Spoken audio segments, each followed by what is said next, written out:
오늘부터 우리가 함께 여호수아서 말씀을 읽습니다. 여호수아서는 이스라엘 백성 2세대가 드디어 가나안 땅에 입성하는 그 이야기입니다. 하나님께서 이 인류를 구원하시려고 특별히 아브라함을 선택하시고 아브라함에게 약속을 하십니다. 너로 바닷가의 모래알 같이 그렇게 큰 민족을 이루게 할 것이다. 그리고 내가 너에게 가나안 땅, 약속의 땅을 줄 것이다. 이런 약속을 하신 것이죠. 그래서 그 약속이 이제 사족장, 아브라함의 아들 이삭과 또 야곱, 요셉에게 이어져 내려왔고, 그리고 이제 드디어 하나님 그 약속을 이제 지키십니다. 그래서 일단은 출애굽기에 보면 애굽에 머물면서 이스라엘 백성이 바닷가의 모래알 같이 많아지는 민족을 이루는 이제 그 약속이 성취가 됐고, 그리고 그들에게 가나안 땅을 주시려고 애굽에서 출애굽시키시고 그 가나안 땅에 들어가려고 했는데 이스라엘 백성이 하나님의 다스림, 통치하심, 순종, 이게 잘 안 됐죠.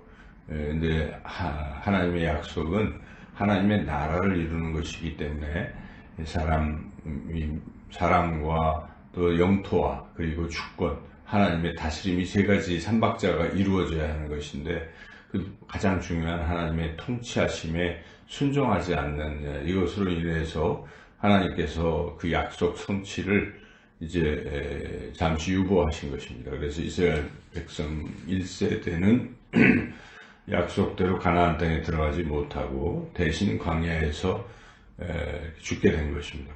고통을 받고, 그리고 이제 2세대에게 이 약속이 이제 성취되는 것인데 드디어 이제 땅을 하나님이 주시는 장면이 여호수아서의 말씀입니다. 그런데 전체적으로 계속 중요한 것은 하나님의 다스림, 하나님의 통치하심에 순종하는 것이 결국 핵심입니다. 그래서 하나님께서 모세를 통해서 2세대를 교육을 한번 시키실 때 그 신명기 말씀의 핵심은 순종입니다. 순종하면 복을 받고 불순종하면 저주를 받는다.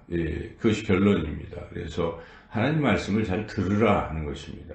하나님께서는 명령하실 때 억압하시려고 명령하시는 것이 아니라 그 가나안 땅으로 인도하시고 좋은 것을 주시려고 말씀하시는 것이기에 우리는 그 말씀을 듣기만 한다면 형통한데 사람들의 그 마음은 묘해서 그 자기 마음대로 하고 싶은 그런 것이 있습니다. 그게 죄성인데 자기 마음대로 하려는 것은 이미 아담과 하와가 그 죄를 범하기 시작했고 그 뒤에도 계속 죄의 본질은 하나님 없이 자기 스스로 자기 마음대로 하려고 하는 그것이라 볼 수 있겠는데 이 여호수아서도 결국 자기 뜻대로 하려고 할 때는 실패하는 것을 보여주고, 그러나 하나님이 말씀하신 대로 그 말씀대로 좌로나 우로나 치우치지 않고 순종할 때는 승리하는 이것을 분명하게 보여주고 있습니다. 오늘 이 1장 말씀은 이제 시작 출발선상에 서 있습니다.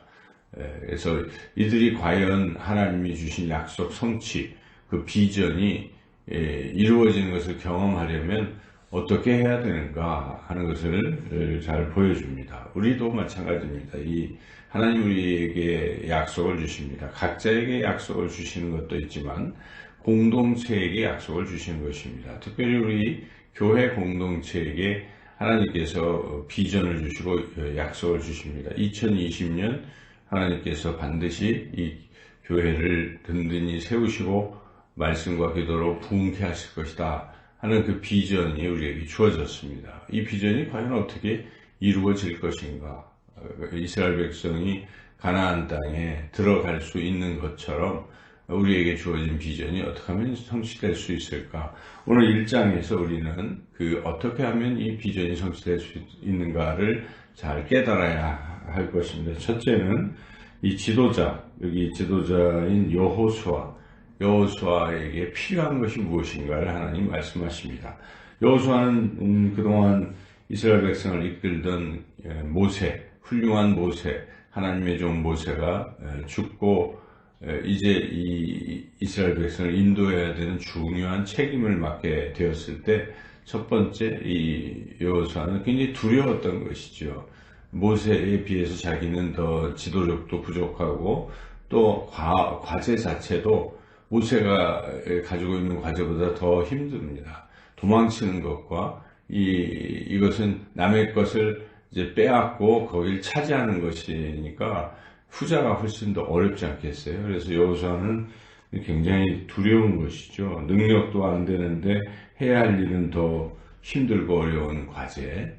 그리고 백성들이 과연 모세를 따르듯 자기를 따를까 하는 이제 이러한 마음 등등 여러 가지 마음, 두려운 마음이 교차되는 가운데에 이제 여호수아가 있었죠. 근데 하나님께서는 지정하신 지도자를 반드시 붙드시고 인도하신다는 우리가 알 수가 있죠. 두려워하는 여호수아에게 하나님께서 나타나셨습니다. 그리고 여호수아를 격려하십니다. 오늘 읽은 이 말씀 1절에서 9절은 바로 그런 말씀입니다. 하나님께서 여호수아에게 나타나셔서 하신 말씀. 자, 그래서 지도자는 이런 하나님의 말씀을 잘 받아야 되는데 그 말씀의 내용은 비전을 성취하기 위해서 지도자가 갖춰야 될 그런 내용인데, 첫째는 비전 목표를 분명히 하고 그 목표를 향해 나아갈 수 있는 사람이 되어야 된다는 것입니다. 어떠한 역경 속에서도 비전을 향해서 나아갈 수 있는 지도자가 비전을 접어버리면 공동체는 그 비전을 이룰 수가 없겠죠. 그래서 때로는 공동체가 비전에 대해서 의심하고 회의하고 뭐 등등 여러 가지 포기하고 할지라도 지도자만큼은 비전을 놓치면 안 됩니다. 그래서 여기에 하나님께서 첫 번째 비전의 내용을 여호수아에게 분명히 말씀하시고 그것대로 그 비전을 잊지 말고 나아가라. 그 내용이 2절입니다. 2절을 읽어보겠습니다. 내 종 모세가 죽었으니 이제 너는 이 모든 백성과 더불어 일어나 이 요단을 건너 내가 그들 곧 이스라엘 자손에게 주는 그 땅으로 가라. 그 땅으로 가라. 이게 비전 아니겠습니까? 땅으로 가야 되는 거예요. 예. 하나님께서 우리에게 주신 어떤 비전이 있으면 그 비전을 향해 나아가야 돼요. 지도자가. 근데 그 지도자가 글로 안 나오고 딴 데로 간다든지 엎드려 있다든지 낙심한다든지 숨어 있다든지 이래버리면 뭐 안 되는 거 아니겠습니까? 그래서 첫째 여호수아에게 하나님 요구하신 것은 가라 하는 것입니다. 힘차게 나아가라. 이것을 이제 분명히 해야 되는 것이죠. 두 번째는 이제 나아갈 때 두려움이 생기겠죠. 그럴 때 하나님께서 담대하라 하는 것을 또 주문합니다. 지도자는 담대해야 되는 것이죠. 지도자가 벌벌 떨고 두려워하기 시작하면 안 되는 것이죠. 그러니까 지도자는 담대해야 되는데 담대한 힘이 어디서 나오는가? 하나님이 함께 하신다는 그 믿음이 있을 때 담대함이 생기는 것이죠. 믿음에서 담대함이 생기는데 그래서 결국 목표는 담대해지는 것, 하나님이 함께 하신 걸 믿고 담대해지는 것이 매우 중요합니다. 그래서 여기 계속 강하고 담대하라 6절에 7절에 오직 강하고 극히 담대하라 또 9절 또 강하고 담대하라 반복적으로 계속 말씀하고 있습니다. 지도자는 하나님이 나와 함께 하신다, 우리와 함께 하신다 하는 분명한 그 믿음을 확신을 가지고 담대하게 나아가야 된다는 것이죠. 그리고 이제 세 번째 지도자의 또 꼭 필요한 덕목은 순종하는 것입니다. 하나님 말씀을 절대적으로 순종하는 것이죠. 하나님이 지금 인도하고 계신데 지도자를 통해서 인도를 하고 계신데 지도자가 하나님이 인도하시는 대로 안 가면 산으로 가야 되는데 바다로 가는 것이고 뭐 그렇게 되는 거 아니겠습니까? 그래서 하나님 말씀하시는 것을 잘 듣고 기도를 통해서 하나님이 주신 비전을 또 구체적인 것을 듣고 그대로 따라가야 된다는 것. 자기 생각을 썼거나 또 자기 생각으로 다른 판단을 해서는 안 된다는 것이죠. 그래서 여기에 하나님이 요구하시는 것은 담대하되 너는 내가 말하는 걸 다 듣고 그대로 지켜라. 8절 읽어보겠습니다. 이 율법책을 내 입에서 떠나지 말게 하며 주야로 그것을 묵상하여 그 안에 기록된 대로 다 지켜 행하라. 그리하면 네 길이 평탄하게 될 것이요 네가 형통하리라. 그래서 이 세 가지 지도자는 첫째, 하나님이 주신 비전을 놓치지 말고 비전을 잊어버리지도 말고 그 비전을 향해서 계속 전진해 나갈 수 있어야 된다.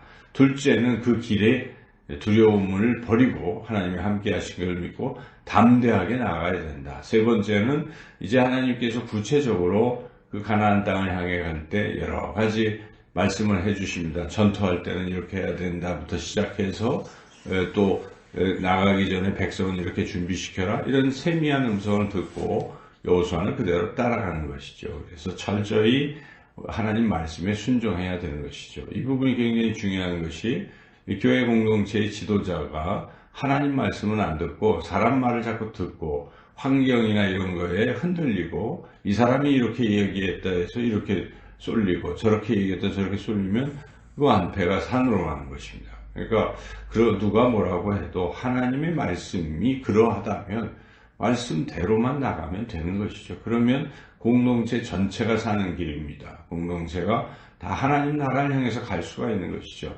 교회 목사의 해야 할 일이 무엇이겠습니까? 모든 성도님들을 다 이 하나님의 나라로 인도하는 것이 목사가 해야 할 일이고 또 그 삶의 여정에서 푸른 초장 칠 만한 물가로 계속 인도하는 것이 목회자의 어떤 사명일 것입니다. 그래서 그 사명을 하나님 말씀을 잘 듣고 그 사명을 지켜내야 한다는 것이죠. 자, 이와 같은 것이 이제 여호수아가 지도자가 해야 할 일인데 지도자만 잘한다고 되는 게 아닙니다. 여기에는 공동체 백성 전체도 또 해야 할 아주 중요한 일이 있습니다. 그것이 10절부터 이어지는 끝까지 18절 말씀에 이제 그것이 나오는데 그것은 한마디로 말한다면 지도자의 말에 순종해야 된다 하는 것이죠. 지도자의 말에 순종하지 않고 우리가 출애굽기 민수기를 봤지만 거기에 대적하는 무리들 다단 고라 아비람 온 제사장 또는 때로는 미리암 또 아론 이런 대적을 할 때 이게 잘 안 되는 것이죠. 그래서 백성들이 또 모세의 지도를 따르지 않고 그냥 열정탐꾼 보내서 자기네들끼리 스스로 판단해서 이러다가 다 죽어버렸잖아요. 그러니까 불순종은 비전성취 하등 도움이 안 된다는 것이죠. 그런데 지금 이 가나안 땅을 향해 진군을 첫 출발할 때 이스라엘 백성들은 여호수아의 명령을 잘 듣고 지켰다 하는 것입니다. 여기 보면 10절에 이 여호수아가 명령 이렇게 하니까 이들이 이걸 잘 따라갔다 하는 것인데 특별히 이제 요단강을 건너야 되는데 요단강 동편에 이미 세 지파 르우벤 지파, 갓 지파, 므낫세 반 지파가 땅을 이미 차지하고 있어요. 그러니까 갈 필요가 없는 겁니다. 자기네들 생각에 저쪽은 너희들이 알아서 거기 땅을 차지하고 우리는 여기서 이제 머물겠다 이런 생각을 했을 때 이미 모세가 그 야단을 친 적이 있었고 약속을 시켰기 때문에 여호수아가 등장해서 여호수아가 이제 너희들도 처자는 여기에 두고 너희들은 무장을 하고 함께 가서 전쟁에 참여해서 그 땅을 차지해야 될 것이다. 왜냐하면 너희들 이 땅을 차지할 때도 저쪽에 있던 다른 10지파가 힘을 합쳐서 일을 한 것이니까 똑같게 하는 것이 그게 공의로운 일이죠. 공평한 것이죠. 그래서 그런 공평을 지금 요구를 한 것이죠. 공평해야 되고 원칙대로 해야 된다. 이에 이 세 지파가 순종을 한 것입니다. 13절에 이렇게 여호수아가 자기 얘기를 하니까 이들이 뭐라고 합니까? 알겠습니다. 절대적으로 순종하겠습니다. 16절을 읽어보겠습니다. 그들이 여호수아에게 대답하여 이르되 당신이 우리에게 명령하신 것은 우리가 다 행할 것이요 당신이 우리를 보내신 곳에는 우리가 가리이다 하면서 17절에도 그대로 하고 만약에 말 안 들으면 우리를 다 죽여주십시오까지 그렇게 결단을 합니다. 18절 마지막 절 읽어보겠습니다. 누구든지 당신의 명령을 거역하며 당신의 말씀을 순종하지 아니하는 자는 죽임을 당하리니 오직 강하고 담대하소서. 이렇게 해서 공동체가 이제 준비가 딱 되고 가나안 땅을 향해 이제 나아가게 되는 것이죠. 오늘 우리 이 말씀을 묵상하며 우리 이 공동체가 또는 여러분 각 가정의 가정 공동체가 하나님 주신 비전을 정말 이루기를 원한다면, 성취하려면 이와 같이 지도자는 지도자대로 하나님 말씀 잘 순종하고 또 하나님이 주신 비전을 놓치지 말고 비전을 향해 힘차게 담대하게 나아가고, 또 온 구성원들은 또 하나님께서 허락하신 지도자를 통해 주시는 말씀 따라 순종하고 나아간다면 모든 교회와 가정이 하나님께서 원하시는 대로, 주시는 약속하신 대로 그 귀한 비전을 성취하게 될 줄로 믿습니다. 하나님 아버지 감사합니다. 이제 여호수아의 귀한 말씀을 통해